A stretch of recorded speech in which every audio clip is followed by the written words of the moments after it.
네, 오늘도 어지러운 시장 속에서 돌파구를 찾아보겠습니다. 김종우의 선택이 여러분의 길라잡이가 되어줄 텐데요. 바로 이사님 만나볼게요. 안녕하세요. 네, 안녕하십니까? 네, 오전장의 흐름부터 저희가 정리 도와드리겠습니다. 자, 많은 전문가들이 지수가 하락하고 있긴 하지만 시장 자체를 나쁘게 보지는 않는다라고 좀 분석을 들어봤었어요. 이사님 생각은 어떠실까요? 일단 한마디부터 열어보겠습니다. 모멘텀 확인 2,800포인트 다지기 중이다라고 남겨주셨습니다.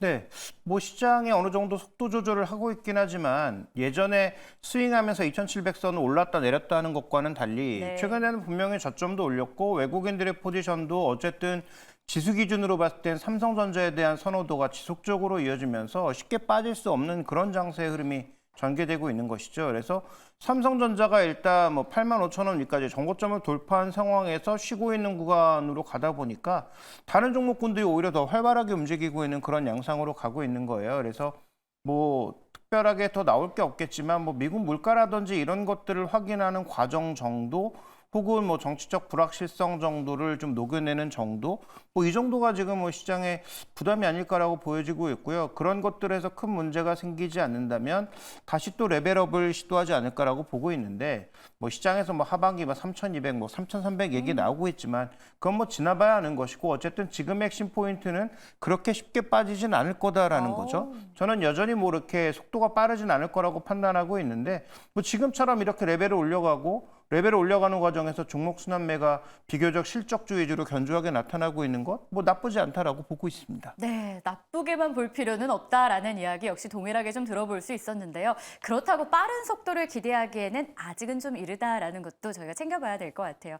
자, 그럼 눈에 띄었던 업종에는 어떤 것들이 있었을까요? 저희가 많이 좀 다루긴 했습니다만 한 번 더 좀 이야기 들어볼게요. 역시 방산과 전력기기의 상승을 꼽아주셨는데 LS가 그동안 전력기기 전선주 오를 때 좀 가벼운 종목 대비 주춤하는 모습이었는데 오늘은 거래대금이 좀 강하게 붙어요. 방산에서는 한화 에어로스페이스 재료 있고 현대로템 거래대금이 또 강하던데요.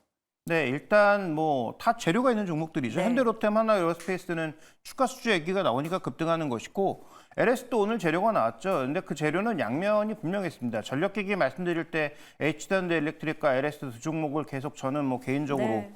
주력 종목으로 말씀드리고 있는데 LS 지금 1조 원의 돈을 써서 미국에다가 케이블, 초고압 케이블 만든다는 거 분명히 호재죠.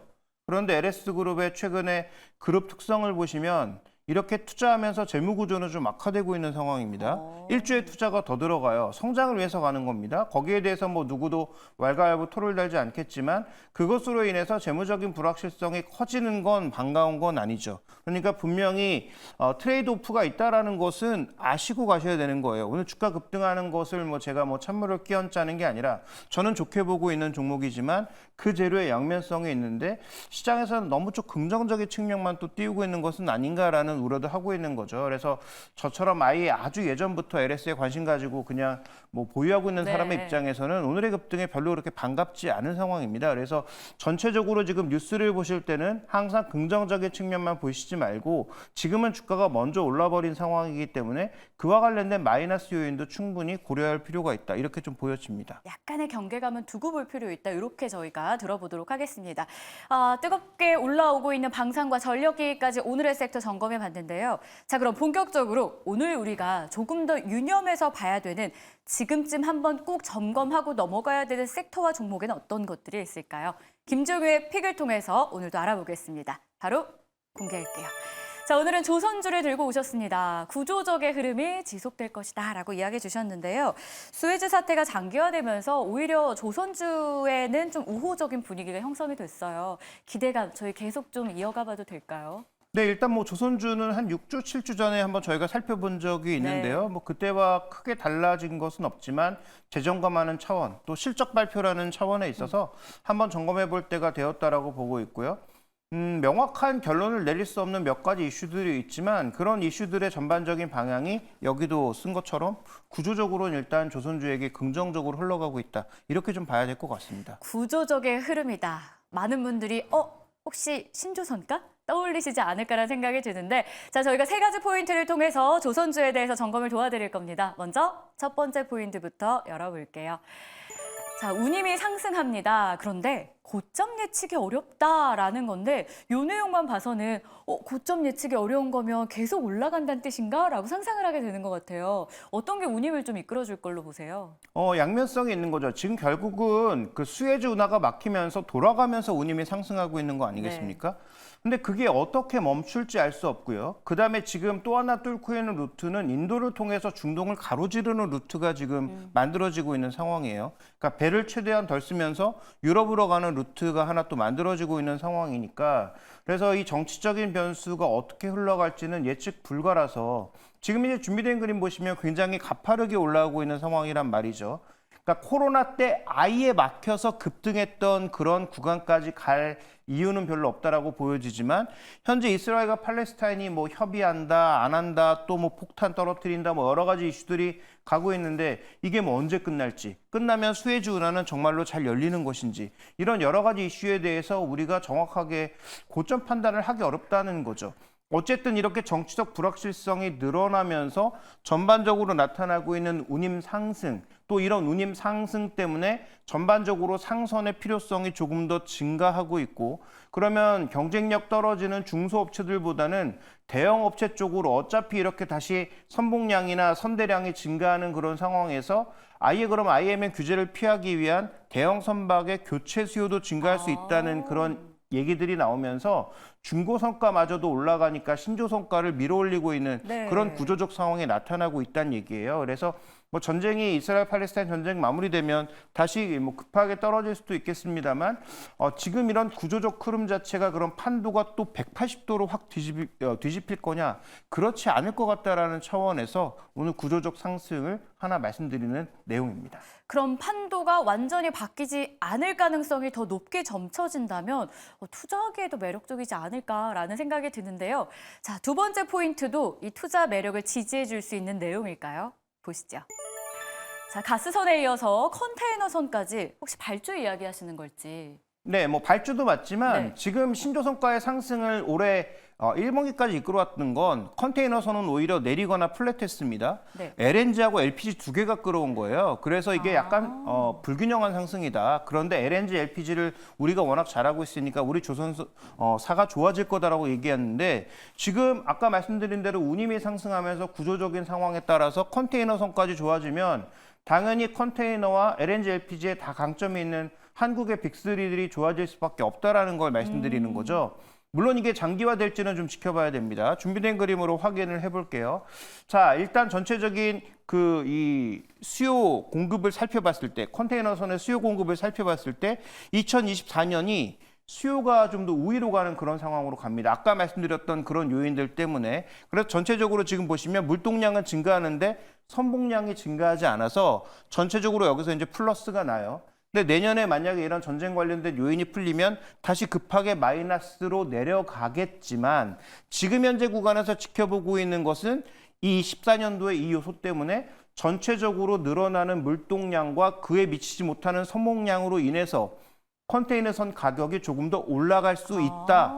그러면 그동안 신조선가의 상승이 LNG, LPG로 인한 불균형한 상승이었는데 LNG, LPG는 지속적으로 가는 거고 지금 LNG, LPG 관련돼서는 계속 관련된 플랜트들이 만들어지고 있기 때문에 이게 이제 꺾일 가능성은 상대적으로 좀 낮고 거기다가 컨테이너가 붙어주면 신조선가의 상승이 쉽게 멈추지 않을 것 같다라고 보고 있는 것이죠. 그래서 말씀드렸던 구조적 상승은 운임 상승에 따른 그런 효과가 컨테이너까지 가면서 그동안 놀랐던 LNG, LPG는 지속적으로 완만한 상승을 보일 것 같은데 컨테이너가 받쳐주는 상승으로 가게 되면 우리나라 빅3의 이익이 전반적으로 좋지 않겠느냐. 그래서 중소선이 좋아지면서 가장 먼저 꽤 똘똘하게 움직였던 주가가 뭡니까? HD 현대미포잖아요. PC선이라든지 중소선박의 급등으로 인해서 좋아진 거고 이게 이제 대형 선박 쪽으로 가게 되면 우리나라 빅3에도 긍정적 효과가 있을 수 있다는 점을 우리가 한번 지켜볼 필요가 있는 것이죠. 두 번째 포인트에서는요. 키워드가 운임 상승이라고 정리할 수 있을 것 같아요. 근데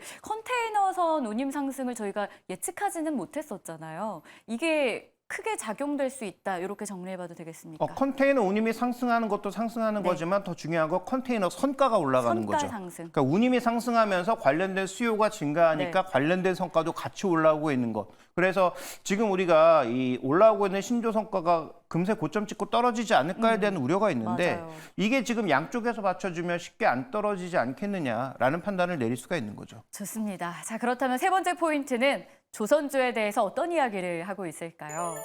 수주 잔고 저희가 확인해봐야 될 것 같아요. 여기에 신조 선가 상승은 지속될 것이다라는 좀 반복적인 이야기들입니다. 수주 잔고만 하더라도 이미 HD 한국조선해양은 올해 수주 목표액의 98% 정도로 도달한 상황이라고 해요. 좀 든든한 뒷배가 있는 느낌도 있네요. 근데 잔고만 채웠으면 의미가 없죠. 잔고 네. 채웠어도 적자 낸 적 많거든요. 근데 지금은 잔고를 채운 게 중요한 게 아니고 잔고를 채우면서 마진이 같이 올라가고 있기 네. 때문에 시장에서 주목하고 있는 거고요. 그래서 우리가 원래 보았던 밸류에이션 레벨을 채우지 못했기 때문에 추가 상승이 나타날 수 있다 이렇게 보고 있는 거거든요. 준비된 그림 두 가지로 마지막 확인을 해보겠습니다. 자, 먼저 준비된 그림을 하나 보시면 지금 신조성과 지수가 은근슬쩍 올라가면서 2008년도에 보였던 슈퍼사이클의 정점 수준으로 가고 있는데 수주잔고와 지금 같이 동행하고 있는 모습이죠. 근데 수주잔고도 은근슬쩍 올라가면서 2008년도에 그 빅사이클 레벨과 거의 비슷한 수준으로 가고 있습니다. 그래서 이걸 살펴보면 전체적으로 지금 밸류에이션이 추가적으로 좀 올라가도 부담이 그렇게 크게 높지 않다라는 것을 방증하고 있고요. 다음 이제 준비된 그림을 하나 더 보면 그런 밸류에이션과 같이 한번 살펴보도록 하죠. 자, 지금 신조선가는 말씀드렸던 2008년도에 고점 수준으로 가고 있는데 평균 PBR은 그 수준으로 가고 있느냐? 그렇지 않다라는 거죠. 물론 저 수준으로는 못 갑니다. 저 때는 약간 오버했던 거고 중국이 많이 따라온 부분이 있어서 저 때까지 올라가는 건 불가능하죠. 그렇지만 이 레벨이 많이 벌어진 상황이거든요. 그래서 말씀드렸던 대로 지금 LPG, LNG의 불균형한 상승이 아니라 컨테이너도 일부 받쳐주는 선가의 상승으로 간다면 이 밸류에이션을 추가적으로 끌어올릴 수 있는 요인이 나타날 수밖에 없고 그렇다면 우리가 과거에는 제가 6주 전에 말씀드릴 때 삼성중공업을 말씀드렸던 건 LNG, LPG가 중심이었기 때문이에요. 그런데 여기 상선이 붙으면 얘기가 달라질 수 있다. 따라서 탑픽도 바뀔 수밖에 없다라는 것을 오늘 말씀드리기 위해서 전체적인 내용을 푸는 것이라고 보면 되겠습니다. 탑픽도 바뀔 가능성이 있다. 자, 그렇다면 김종일 이사님이 생각하는 조선주 안에서 가장 매력적인 종목은 어떤 기업일까요? 네, HD 한국조선해양일 수밖에 없는 게 삼성중공업도 상선 잘합니다. 그렇지만 중요한 건 뭐냐면 지금 이 종목의 포인트는 러시아 악재도 있지만 LNG, LPG 쪽에 가지고 있는 그 구조물의 강점이 있단 말이죠. 근데 HD 한국조선해양 같은 경우에는 구조물도 잘하지만 방산도 있고 상선 쪽도 워낙 강점이 있는 기업이어서 LPG, LNG가 다 이제 수혜인 거고 그 다음에 상선 쪽의 회복까지 나타났을 때 좀 더 밸류에이션의 매력도를 느낄 수 있는 것은 상대적으로 밸류에이션이 높음에도 불구하고 HD 한국조선해양일 가능성이 높다라는 측면에서 기존에 말씀드렸던 삼성중공업의 탑픽을 HD 한국조선해양으로 바꾸고요. 그 다음에 조선업에 대한 긍정적 관점은 아직은 좀 더 이어가도 되겠다라고 말씀을 드리겠습니다. 조선주 전체에는 일단 우호적인 온기가 조금 더 이어질 가능성이 높다라는 전체적인 판단. 여기에 또 기업적으로만 본다 하더라도 수주잔고가 많은 상황에서 신주성가 상승까지 이어지고 있는 어쨌든 매력적인 종목까지 저희가 확인을 해봤습니다. 잘 기억해 보도록 할게요. 이사님 오늘도 고맙습니다.